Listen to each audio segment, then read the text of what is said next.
పల్నాడు జిల్లా పెదకూరపాడు మండలం పొడపాడులో ఇంటింటికి కొమ్మలపాటి కార్యక్రమాన్ని నియోజకవర్గ ఇన్ఛార్జి కొమ్మలపాటి శ్రీధర్ ప్రారంభించారు. గ్రామ వీధుల్లో తిరిగి భవిష్యత్ గ్యారంటీ మినీ మేనిఫెస్టో పథకాల గురించి వివరించారు. జగన్ పాలనలో అన్ని రకాల ఉద్యోగుల సమస్యల పరిష్కారం కోసం రోడ్డెక్కారని అన్నారు. రాష్ట్రంలో తెలుగుదేశం పార్టీ పాలనలో అభివృద్ధి జరిగింది తప్పితే వైసీపీ పాలనలో ఎలాంటి అభివృద్ధి లేదని, అన్ని వర్గాల ప్రజలు ఇబ్బందులు పడుతున్నారని అన్నారు. రానున్న ఎన్నికల్లో టీడీపీ జనసేన కలిసి ప్రభుత్వాన్ని ఏర్పాటు చేస్తాయని శ్రీధర్ అన్నారు.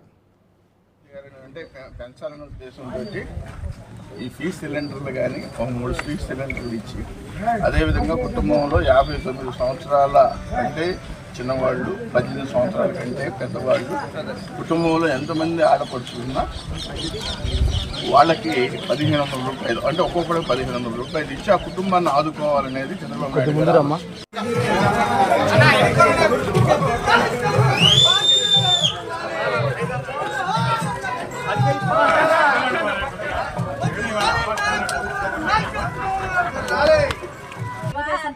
చంద్రబాబు నాయుడు గారు అలానే ఇక్కడ నియోజకవర్గంలో కొమ్మలపాటి శ్రీధర్ గారు మనకు ఉచితంగా కూడా 3 గ్యాస్ సిలిండర్